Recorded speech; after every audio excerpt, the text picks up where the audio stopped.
morning, Skyhawks. Thank you for joining us as we resume our daily school news program. Please stand and join us for the Pledge of Allegiance and a moment of silence. I pledge allegiance to the flag of the United States of America and to the republic for which it stands, one nation, under God, indivisible, with liberty and justice for all. And now for a moment of silence. And now for a SOAR pledge.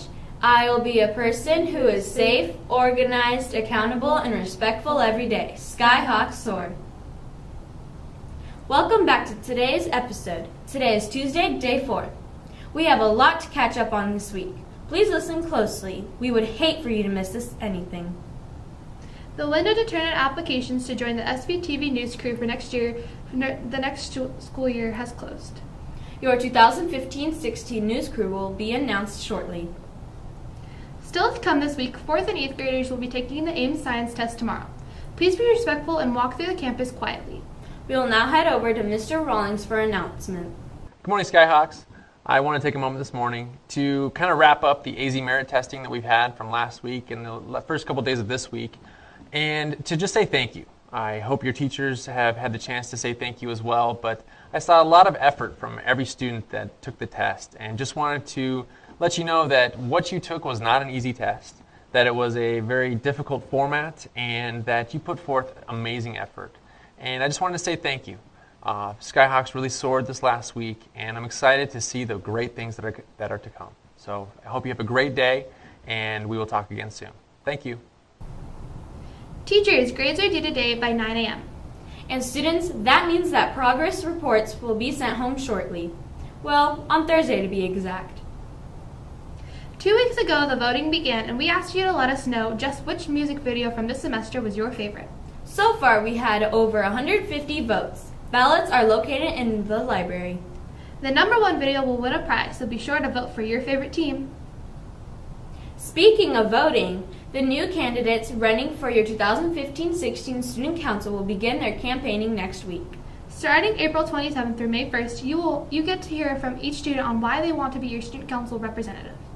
Voting will be held on Friday, May 1st for all students in grades 5th through 7th. We will now head over to Space to Ground. If your class is studying the skeletal system, you might find this episode interesting. Houston Station on Space to Ground. Welcome to Space to Ground, your weekly look at what's happening on board the International Space Station. I'm Dan Hewitt. SpaceX is flying high this week as they launch their 6th resupply mission to the station. The Dragon spacecraft took off from Cape Canaveral on Tuesday, packed with more than 2 tons of equipment and supplies. The vehicle arrived at the station on Friday, where it was captured by the station's robotic arm. One of the new studies packed away inside Dragon is making new strides to keep bones healthy and strong. Osteo4 studies osteocytes, the most abundant cells in the human skeleton, to see how they respond to mechanical forces. Think weightlifting. When these cells sense force, they can trigger biological responses, signaling other cells to make or remove bone.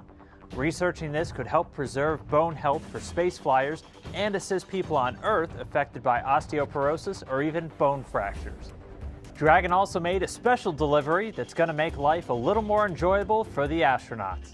The IS Espresso machine will allow the station residents to make fresh coffee, tea, and other hot beverages.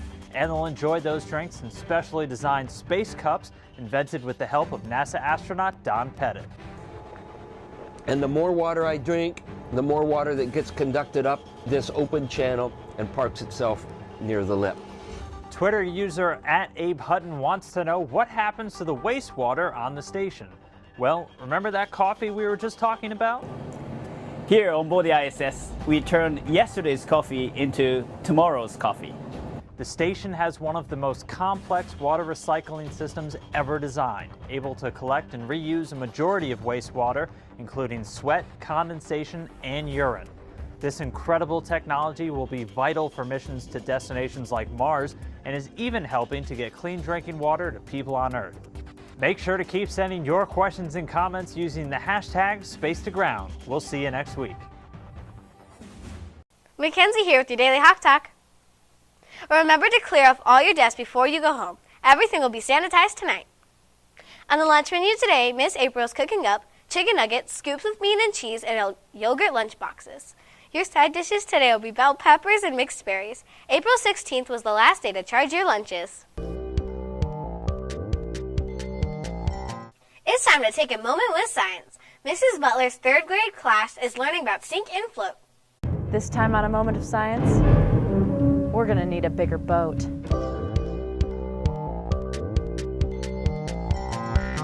A moment of science. Here's another fun experiment you can do at home. Take a sheet of tinfoil and shape it into a little canoe. Feel how heavy it is and make a guess. Will it float? Yep, it floats. So you might say, I guess we can conclude that tinfoil that weighs this much is still light enough to float. Well, no, because if you crumple up the canoe into a ball, the tinfoil sinks. But hey, wait, the crumpled ball weighs exactly as much as the canoe did. Why doesn't it float? The answer is displacement. An object that displaces its own weight in water will float, regardless of how heavy it is. That's why multi-ton battleships don't sink. It pushes aside at least its own weight in water, and therefore it stays up. Now, the canoe you originally made has an excellent shape for displacing water. It's kind of like a wedge, pushing water aside as you lower it into the water and replacing it with low-density air. The crumpled ball, on the other hand, has just the wrong shape.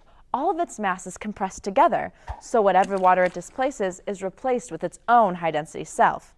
Who's missed picking up a pickle after school? The snack station is back in the front of the school every Tuesday and Thursday. Next Thursday, the book fair will return to Skyview. If you haven't received them yet, Mrs. Reese will be sending home reminders. It's Ticket Tuesday, and we have collected tons of store tickets that we have been collecting all year. Here we go. This week's winning students are Jaden Marquez, Abby Harris, and Xavier Kirkwood. We will now go to AccuWeather to view our 4-day weather forecast.